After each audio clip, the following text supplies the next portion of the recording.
Technology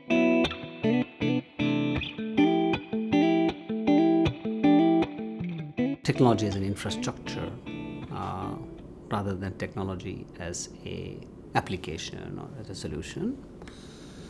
In India, it's been a journey of 15 years now, maybe a little more, 2009, so maybe 17, when we started to rethink what role could technology play in development of the society.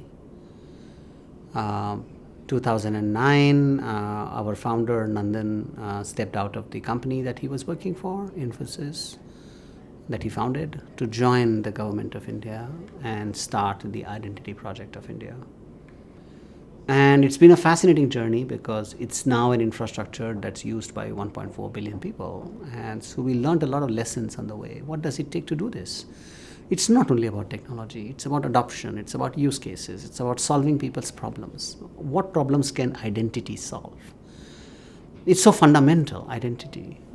For someone to be able to say, I am who I say I am, is so transformative. And so we understood the power of simple questions answered at scale. Right? One simple question.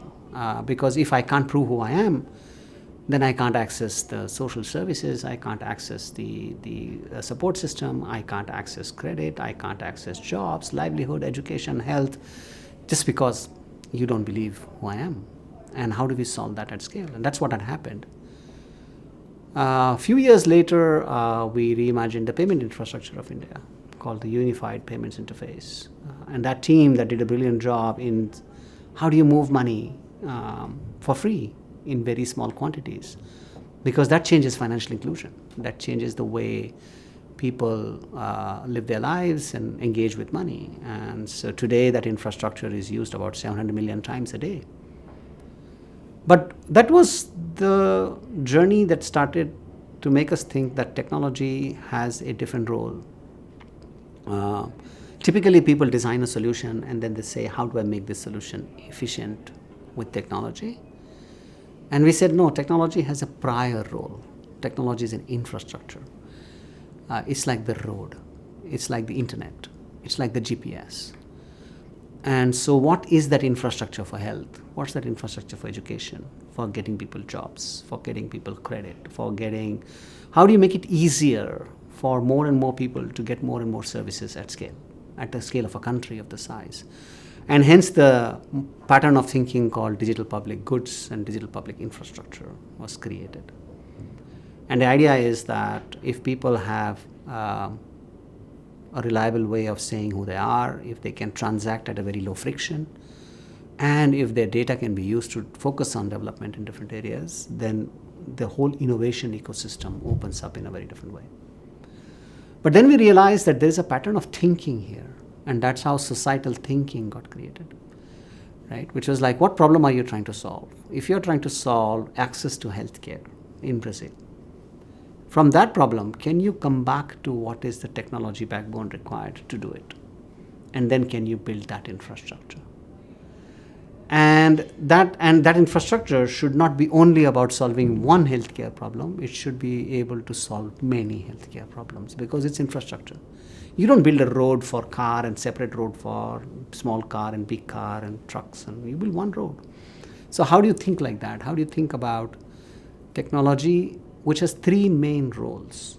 It should reduce the cost of trust, because the people who are most vulnerable pay for trust. You and I can get away with people trusting us because we have bank accounts to show, and we have a passport to show, and we have a driver's license to show, but how do you trust somebody who has none of that? So who pays for it? The people, poor people pay for it. And the vulnerable people will pay for it. They pay through higher interest rates, they will pay through non-accessibility to services, they pay with their lives. So who pays for the cost of trust? So we should reduce the cost of trust because it takes money to get services, to get education, to get health. The simpler it is to get it, the more effective it is to reach more and more people. But coordination is expensive. Coordination takes money. So how do you reduce the cost of coordination? That's how we are so excited about, say, what an Uber does or what a door delivery system does. What are they doing? They're reducing the cost of coordination, right? But how to do that for school children of remote communities? There's a cost of coordination to get the teacher there, to get the education material there, to get the right kind of services there. Who reduces that cost of coordination? And there's a cost of knowledge diffusion, because people who have resources can access the best of the knowledge of today. But people who don't have resources are always devoid of the knowledge. So in healthcare, people could be suffering for diseases for which treatment is already known, because that knowledge cannot diffuse to that village or that remote area or the edges of the forest. Nobody knows how to get there. So this is a cost of diffusion of knowledge. Technology today, with AI, with protocols, with platforms, can solve all these problems. It's possible to reduce the cost of trust, cost of coordination, and cost of knowledge diffusion. So we should look at technology like that, rather than the next portal, the next application. Those will be there. Those are solved. But we have to really change the way the system works for the most vulnerable people at scale using technology. It's about 30, 40, 50 million people. What does it mean to make it easier for them is the real design challenge. And so in our work at C4EC and CME, the question is, how do you use technology to make innovation easier, to make delivery easier, so that many people can deliver the services to many people? That's exponential. Exponential is many solvers solving for many people. That's multiplication, right? So I look at technology very from this lens, rather than the latest, greatest advancements in technology. And that's okay. They usually will serve the most people who have most resources. They will not serve the people who have no resources.